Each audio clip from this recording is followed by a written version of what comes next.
the biggest entrepreneur platform on the planet. This is Business Rockstars.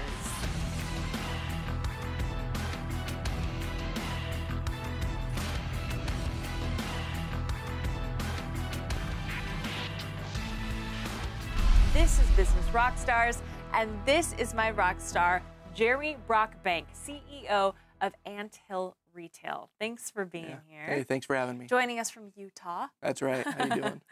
Great. So tell me, what is Anthill Retail? So Anthill Retail is a company that was formed after building a bunch of retail brands. So we built 60 retail brands, and basically our claim to fame is we have the largest, most comprehensive retail buyer database, and we have about 41,000 retail buyers in our system that was built over 60 brands. Amazing. Because obviously the tricky part is there's all these brands, entrepreneurs out there. They have a great idea, and they even usually take it a step further and they create the product. Yeah. So they've got the product, maybe they've got a lot of inventory of that product, but then the challenge becomes, how do you market it? How do you get into retailers, and how do you get in front of buyers? So how do you help them with that? Yeah, no, it's a great question. So a lot of times what happens is they spend a ton of money on their capital. They need to prove themselves before they get another round of investors. And then they come to us and they say, well, we've got an awesome product. Now, how do we contact Target or Best Buy or what are all these stores that we don't even know exist? And that's where we come into play. And so first off, we make sure that all their marketing content is on par, that all their back end stuff is taken care of. And then we reach out to them and we develop those relationships. We go with them to their corporate office meetings. We plug them into the system. And we see some incredible growth from that. Amazing. Yeah, because obviously anyone can cold email Target. Yes. And that's probably a good way to start, but you get lost in their inbox very, very quickly. Yeah. So what's nice is you guys actually have a relationship with the specific buyer at Target that they would want to know. Exactly right. We generally, on average, know between 20 and 40 buyers from every chain across the country, and they know us very well. And so that helps. They trust your opinion. Exactly right, because we brought them really great brands in the past. So we built the fastest growing brand on the Inc. 5000. We have multiple Shark Tank records, and every single time we plug in a new product, we can never guarantee how well their product's going to do, but we can guarantee that we're going to hit their maximum of their potential. So what are buyers looking for? Well, a lot of them are looking for really something really unique. So you can either have a brand that's really buttoned up, that has a ton of marketing, a ton of capital, to really compete with some major brands. So, for example, if you created a toothpaste, if you've got $100 million in the bank, maybe you can start, chugging out at Colgate and Crest.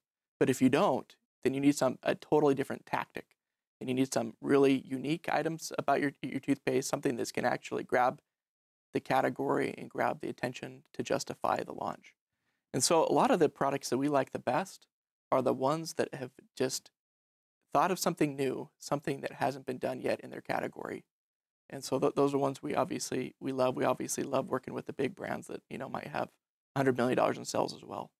Can you give me an example of a product that did something new and interesting that made them competitive, even though they didn't maybe have a lot of capital? Yeah, totally. So we had a company called White Glow that we brought in from Australia. They were the #1 toothpaste in Australia, and they're in 35 countries, and no one had a clue who they were in the United States. But what was awesome about White Glow is they decided, okay, well, what could we do that would be a little bit different? For one, they made their boxes stand up straight instead of laying down flat, which saved the retail buyers shelf space. And so they could put 3 units over instead of just 1. And they also included a toothbrush inside of it. The toothbrush had a little suction cup that went on a mirror. They had little toothpicks inside of it. And so that is really cool. It's a totally different look, right? Instead of just another typical product that you would typically see on oral care sets in the U.S. right now. Yeah. How do you know a brand is ready to pitch to a retailer? The really cool thing about the United States is if we're, kind of going back to the Australia example, if you're going to sell to a grocery in Australia, you're either selling to Woolworths or Kohl's, and they own 80% of the market. Well, the U.S. market is so fragmented. So, for example, if you wanted to launch an oral care product in the United States, you've got over 300 grocery chains to sell to. So your chances of success automatically rise just because of that. But then you also could sell to the drugstores and all their independents as well. And so really what we look for with companies, if I was to give some advice of somebody launching a new product, I would say look how many potential doors and how many potential channels you could sell to. So if you had like if you're going to sell a chair like this, you could basically sell to Office Max, Office Depot, Staples, and that's it, right? But so you're either going to make it big or you're going to fail completely. What we like to tell people is go to some of these channels that are really segmented. So you're going to eventually pick up some buyers, and then you start getting a little bit more of traction, and then your chances of success are much greater. Yeah. What are some of the biggest obstacles that these brands face? Yeah, well, a lot of them is just early wins, getting in front of a buyer and convincing them to take a chance on you, either on a test or on, a more regional basis. But a lot of them, they need to make sure that they've got a product that's different enough from their competitors that the buyer's not going to be wasting their time. So there's always kind of a bad example is there's always lip balms, there's always screen protectors, there's always battery banks, there's no barrier to entry for these products. So anybody can go to China and obviously just knock something off and import it back in. And then we'll always get the exact same responses back from the buyers saying, if I have to see one more X, Y, or Z, I'm going to die. Why don't you bring me something totally unique? And we do that all the time. We'll go to them and say, well, what would make your job easier? What are you looking for? And we search out those type of products. Interesting. Okay, let's say that somebody just has to create a lip balm. It's just their passion. They've got to do it. Yeah, and you can still succeed with the lip balm. Well, that was going to be my question. Yeah. Is there always room for new people? Can you always tap into a saturated market or not? There really is. So, for example, if you have an impulse item, something that I love impulse items because it's something that is bought at a cash register. So if you have something that could be sold at a cash register, like a lip balm, even though lip balms, obviously, sometimes there's a lot of them. The great thing about it is you can now be sold into drugstores, it can be sold to grocery stores, it can be sold at consumer electronics, at hardware chains, at automotive, et cetera, et cetera, et cetera, until you've got almost 90 channels total can sell, a specific type of product. So those type of items that are really low, a low price point, there aren't really huge brandable type products can be sold very well, and your chances of success are much greater that way too. So some brands are really strong on branding, and they only want to be sold at like an Apple store or a Best Buy, and they don't want to, be sold in a B or C level electronic store, for example. And then other brands have a totally different strategy, which is, look, I just want to make sure that I'm in as many doors as possible. I don't need a brand that people are falling in love with, just something that they'll use. And so first, you just have to identify, well, who are you first? Once you identify who you are, then we can work around it with you with your whole strategy and pick something that's going to be best for your company. But using that example, still always good to find a differentiator, something that makes you stand out and different. Yeah, if you're going to be a lip balm, there's going to have to be something different, as we've seen with EOS and some of these others, Burt's Bees. There's something completely different from them from a chapstick. So yeah, I think you can certainly still do it in those categories, but I would always recommend people going into categories that have enough channels and enough doors in those channels, but something that's completely different take from what a typical customer has seen already. Awesome. Well, so many more questions. I want to talk to you about the Shark Tank brands that you helped become successful. So we're going to talk to him about that when we come back. My guest, Jeremy Brockbank. He's the CEO of Anthill Retail. How do you deal with online trolls? I'm Alex Worley with The Answer in today's Empowerista Business Report. I know, trolls are the worst, but like it or not, they're going to engage with your brand at some point. So here's how to deal with them. Number one, consider setting expectations in your profile or a post on what kind of community engagement is welcome and unwelcome. Number two, if they're downright offensive or inappropriate, block them. And if the social platform allows it, hide or delete their comments. Number three, if their comments are over the top negative but not inappropriate, do not engage. You'll never win in an argument with a troll, and everyone else sees what's happening. Number four, if their negative feedback is constructive, consider responding, but whatever you do, don't get defensive. If there's any value you can add to the conversation through information or even a little humor, go ahead and chime in. Most importantly, make sure that you're engaging with the people who are fans and are positive. I'm Alex Worley, and this has been your Empowerista Business Report.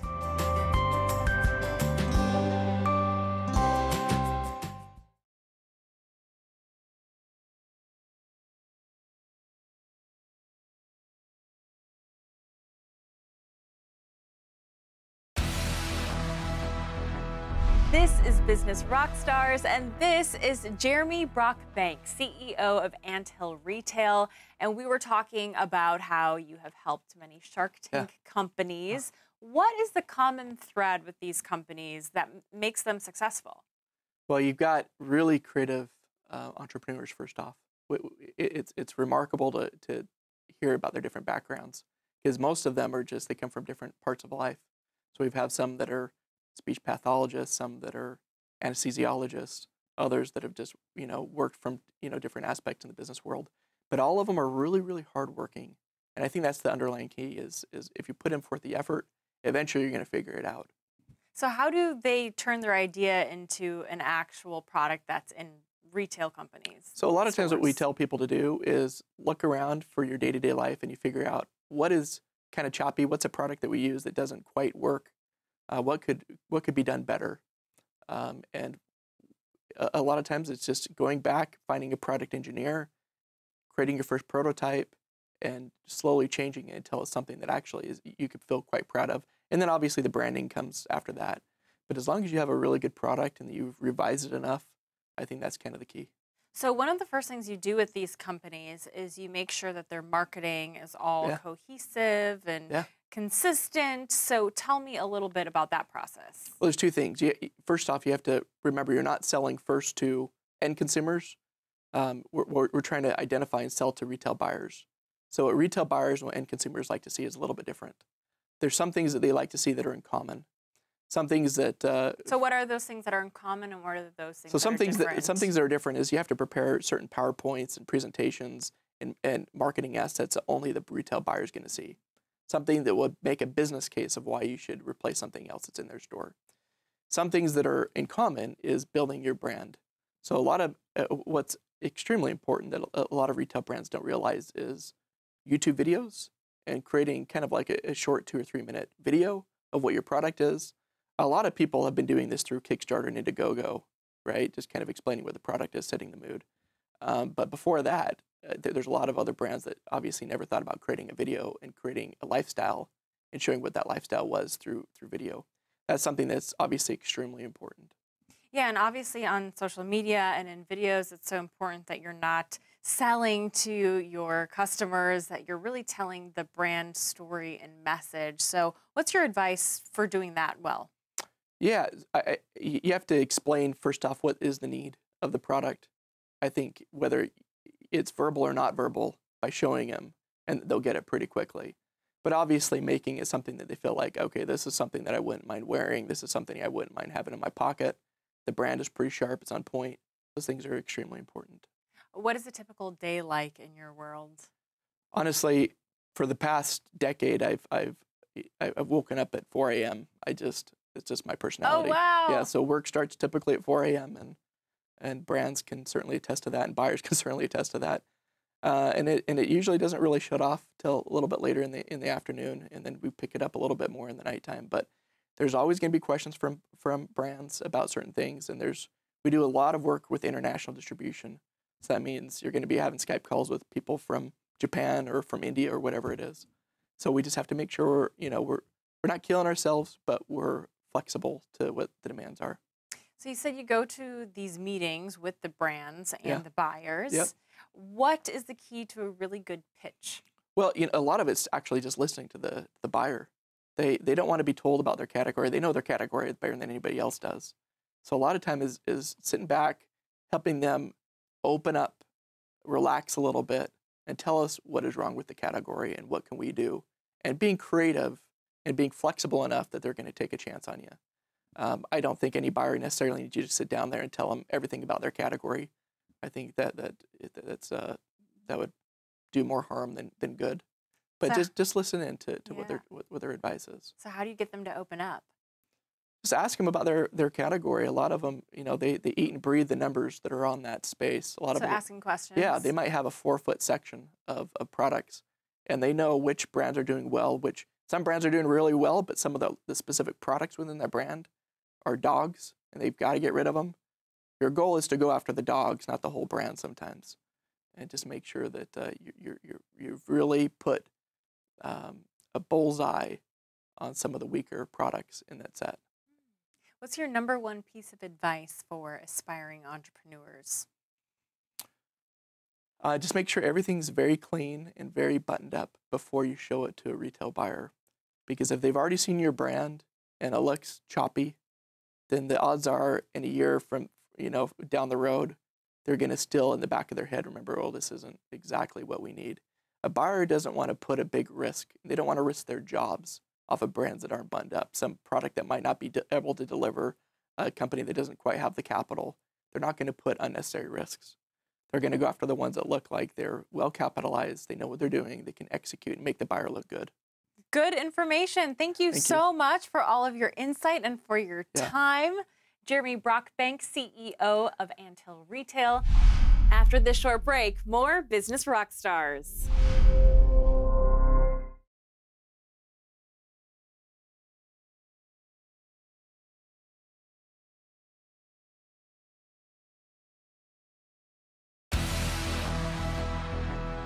Welcome back to Business Rockstars. Now let's go to Mark Lack.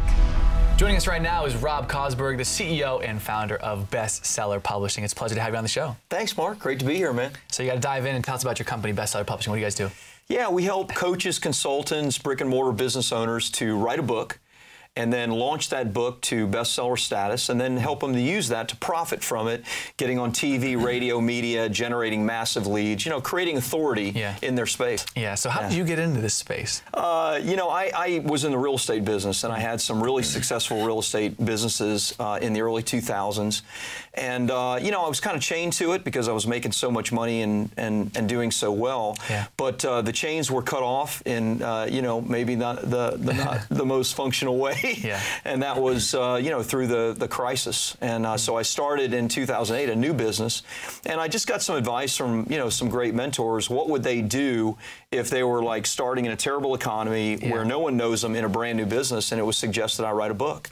And so I wrote a book in 2008. It became a bestseller. I ended up getting my own radio show because of it, exploded my business, millions in income.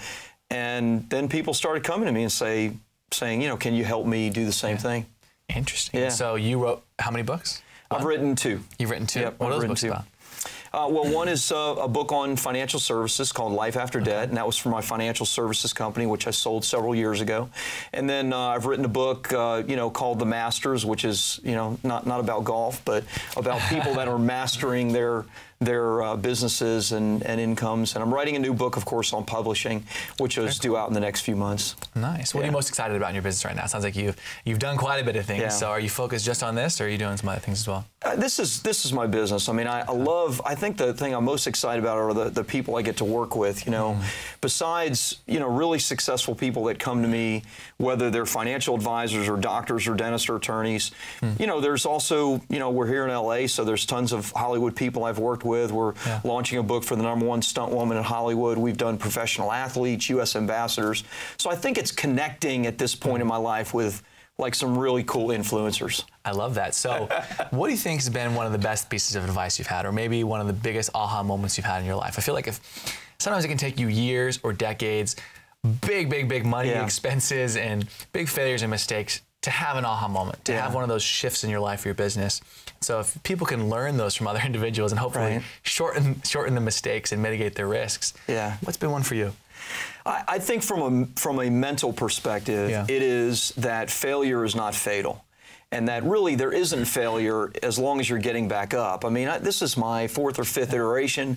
I've built several multi-million-dollar companies. Several have failed. One I sold, which was really cool, and a couple I run right now. But it's not it's not failure. It's what I teach my children. It's like it's okay. Like try things, get out there and really pursue it, because it's going to be cool, even if it doesn't go exactly down the path you want it to. Shifting gears now.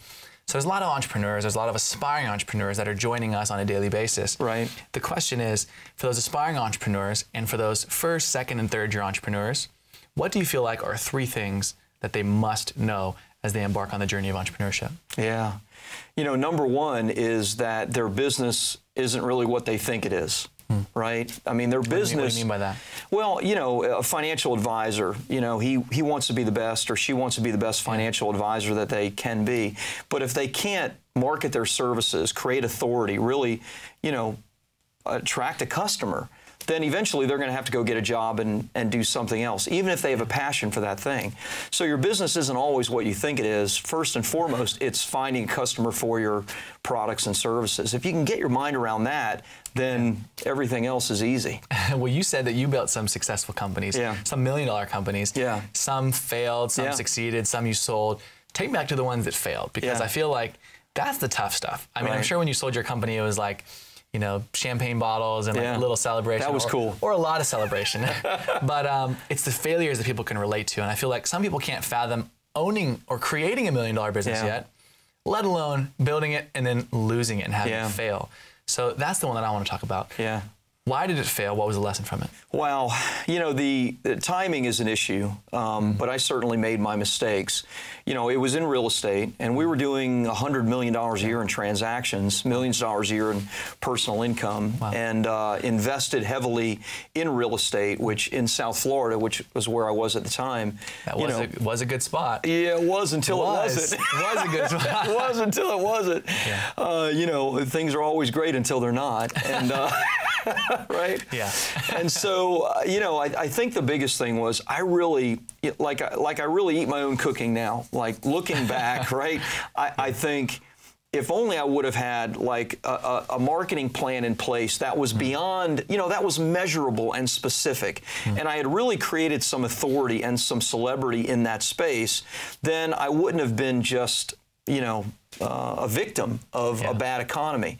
Now, in one sense, it was a great benefit to me, because I find myself now doing something that I have, you know, matched my passion with something that is really successful. In real estate, it wasn't really my passion, but it was really successful. So, you know, as I said, kind of the golden handcuffs were loose, if you will, but in a very painful way. Yeah.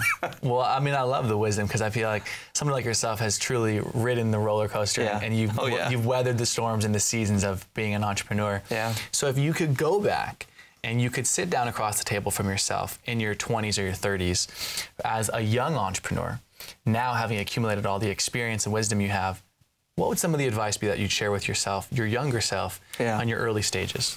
So I would say the number one piece of advice is, you know, understand that the good times don't last forever. That will, you know, hopefully allow you to invest wisely, look to maybe, you know, differentiate, you know, some of your income streams and things like that. And in the same way, don't be discouraged if things aren't going well, because as long as you stick to it, they don't last forever either. Yeah, fantastic advice, because it's tough to recognize that when you're in the moment of it, but that's great advice. We'll be right back with Rob Cosberg to dive more into his company. This is Business Rockstars. I'm Mark Lack.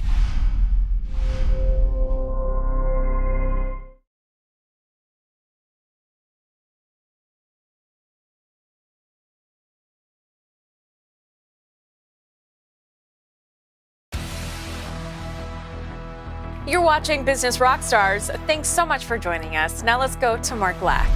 Rob Cosberg's in the house joining us right now. He's the CEO and founder of Bestseller Publishing. Recap first what your company does.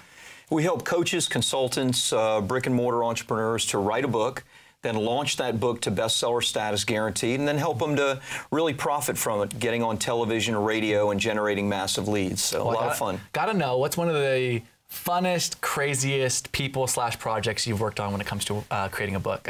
You know, I love sports stuff. I'm a golfer. We're working on a book right now for Lee Elder, who's, you know, a Hall of Fame golfer, first African-American to play in the Masters. And so I love the sports-related stuff. I'm doing some NFL professional athletes, and that kind of cool.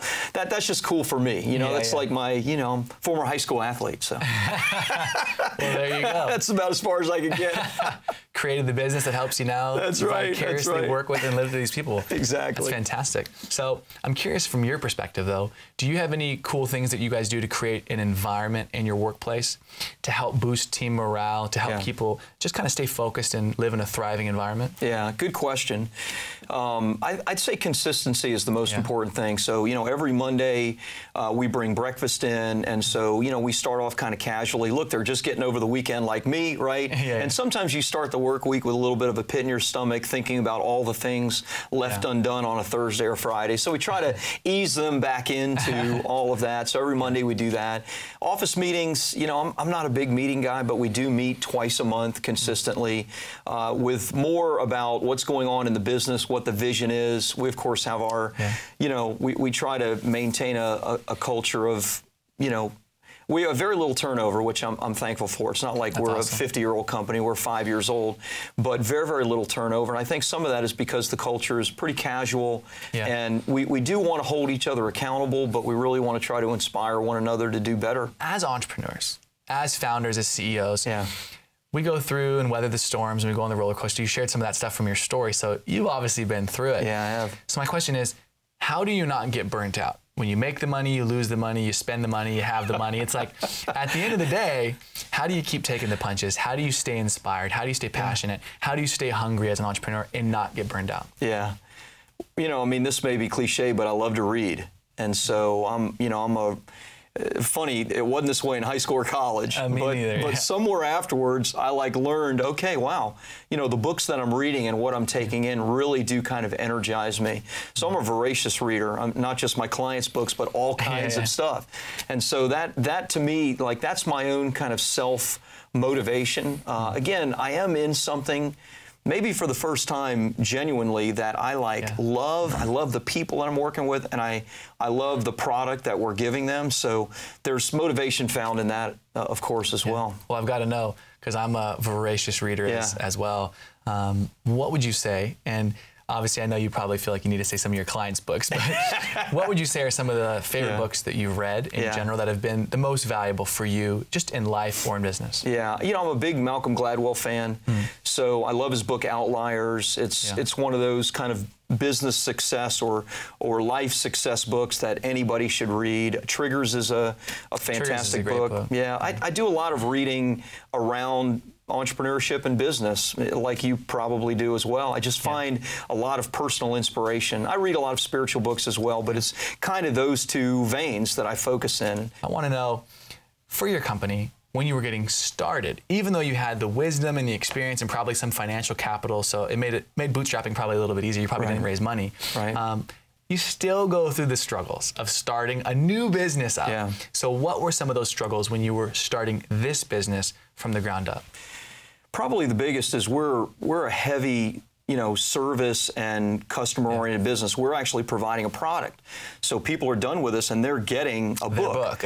Which then we launch and get them on TV and that kind of thing. But that, you know, scaling that up has not been easy, because it means we have to scale up like really sophisticated staff. Like, we need professional writers, and we vet them. They're all here in the Southern California area. We wanted to make sure that we could have our hands on them. The same with, you know, really good PR people, which I have in my office as well. So all of that, I'd say staffing up to meet the demand has been the most challenging thing. What about for sales and marketing? At the end of the day, how are these people finding you through, you know, inbound marketing? How are you finding these people through direct marketing? What does that channel look like? Is it social media? Is it direct mail? Is it social media content marketing, so people are seeing you and hearing you on publications and then coming to you? How are you guys getting out there?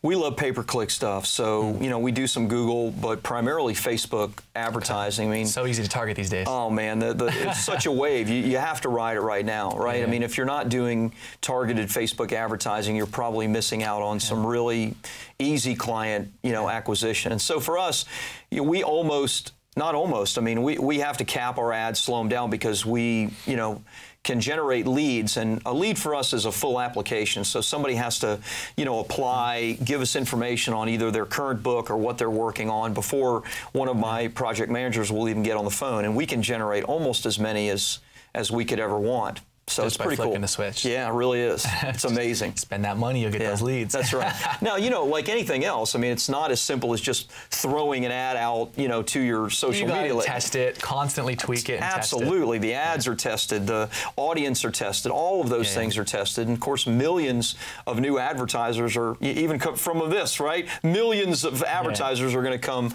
onto Facebook over the next few months and years. So we're going to have to get better and better at what we do. You definitely do, especially with you know, just people hate to be sold, but they love to buy. Right. And at the end of the day, the more and more ads we get bombarded with, the more defensive we get, the more like skeptical we get. And so it's transparency and authenticity. I'm curious how you guys position yourself, how you guys posture and articulate and communicate the value proposition to build the intrigue and the interest to get them to take action, ultimately to wanting to have a book. Because I mean, I'm sure your target groups are the top 2 to 3% of people that are already searching for somebody to help them get a book. Right. The 17 to 20% of people that maybe have considered it but have questions and uncertainty, and then the majority of 80% that never even thought about it. Never even thought about it. Absolutely. And so what does that look like for your targeting to get those people in? Yeah.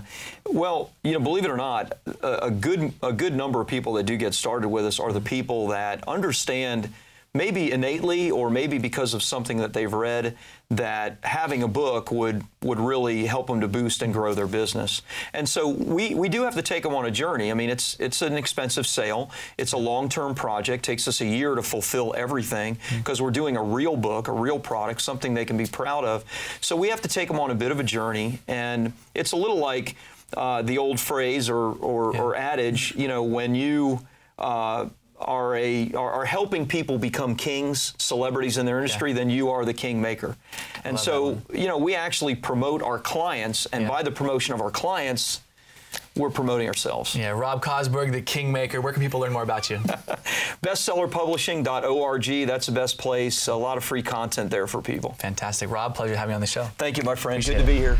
After this short break, more Business Rockstars.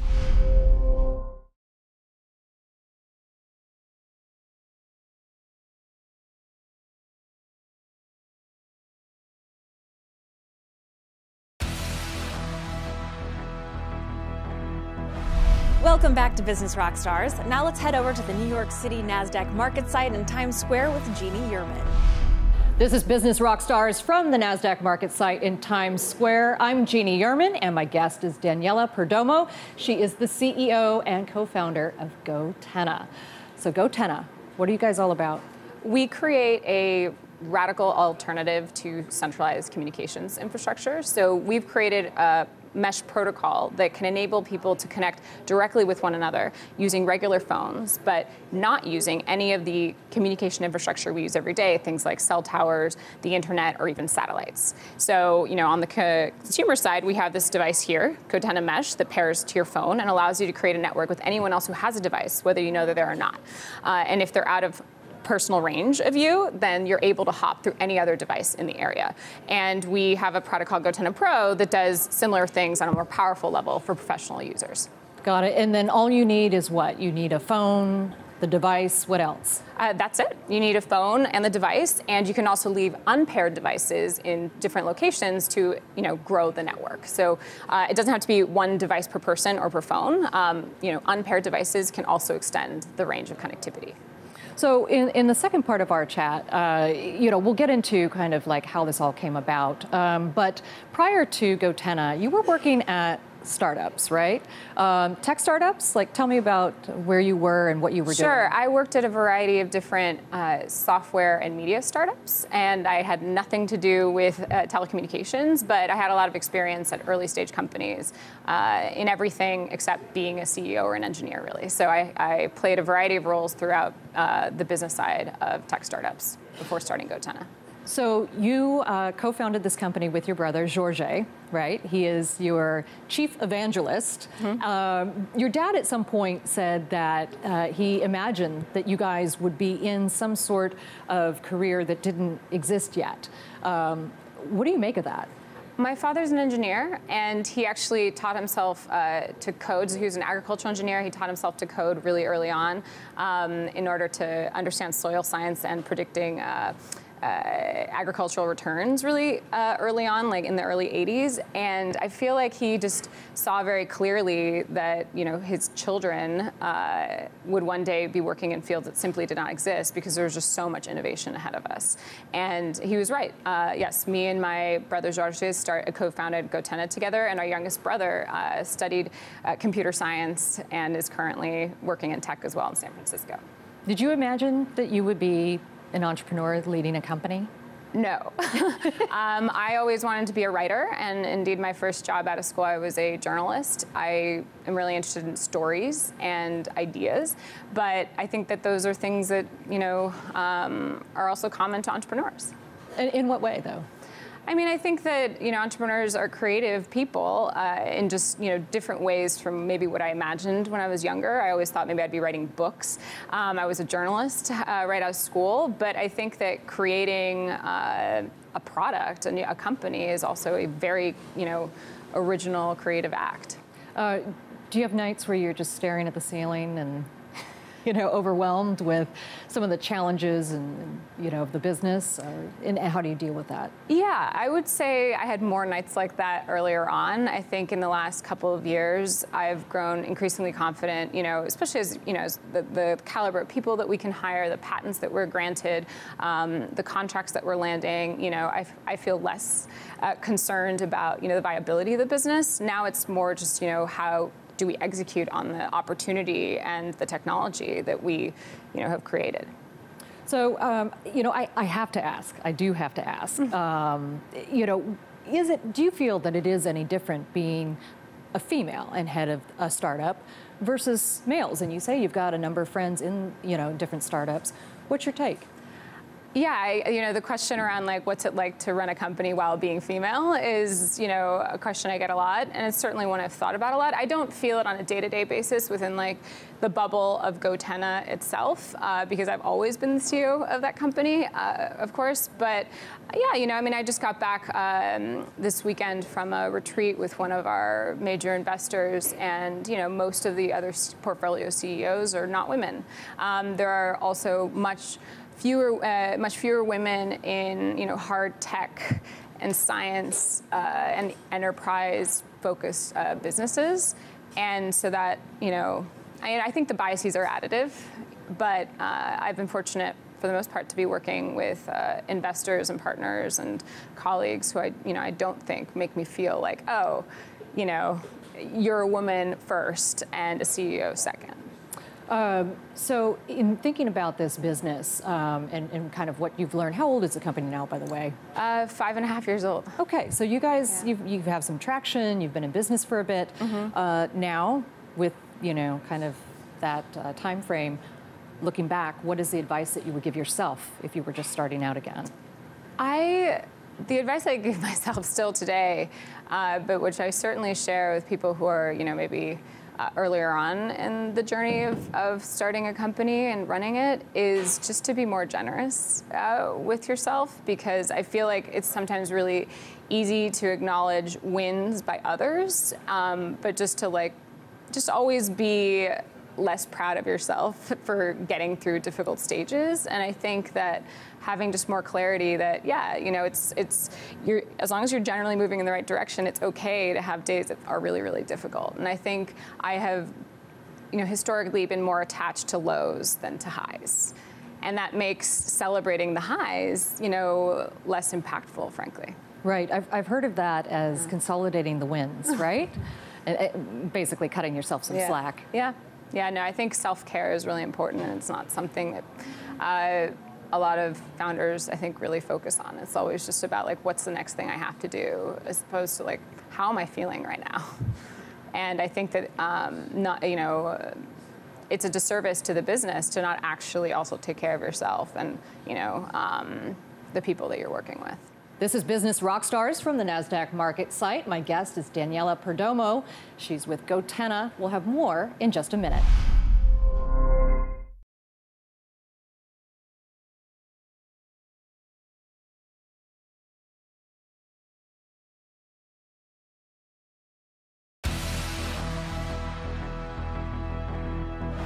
We're back with Business Rockstars. Now more from the New York City NASDAQ Market Site in Times Square with Jeannie Yerman. This is Business Rockstars from the NASDAQ Market Site in Times Square. My guest is Daniela Perdomo. She is the CEO and co-founder of GoTenna. So, GoTenna, recap. What do you guys do? We are a mesh protocol company, which means that we're creating platforms to enable completely off-grid, scalable, resilient communication systems that don't require any centralized infrastructure. So we turn the phone you already have in your pocket into a node in a completely decentralized communications network.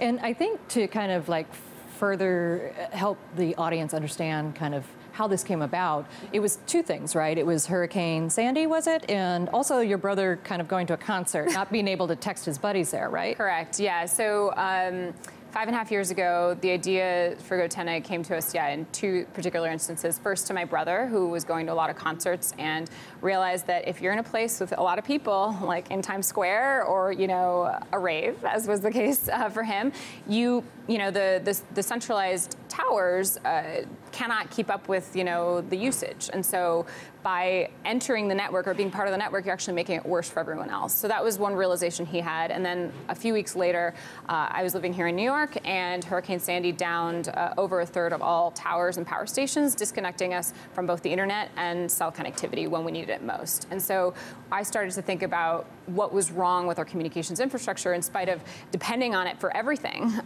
We have a system that has a central point of failure and is also geographically constrained. And so what might it take to turn the phones that we already have on us all the time into real peer-to-peer communication devices? And that's when we realized that there wasn't an app for that. In fact, there couldn't be an app for that. We had to actually create dedicated hardware that would unlock your phone's full potential. Right.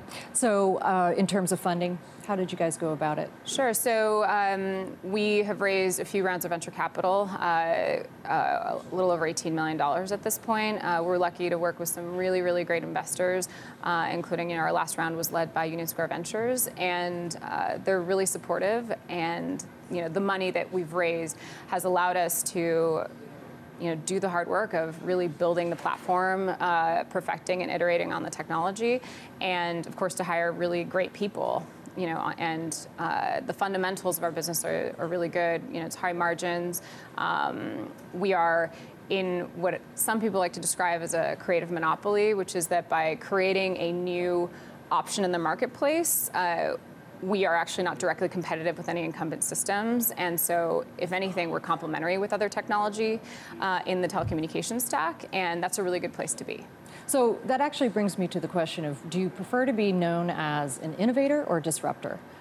Oh, I think innovator. I think disruption, the word disrupt is used too much. I think technology is only truly disruptive when it's accessible to anyone who needs access to that technology. And we're a long way from that. Our technology still requires a smartphone. Many people in the world cannot afford a smartphone. But I'm really excited, and I'm driven by the potential of our technology one day really being truly accessible to people who live on a few dollars a day. And in fact, I remember my first ever pitch deck had an emerging market slide, and we're not there yet.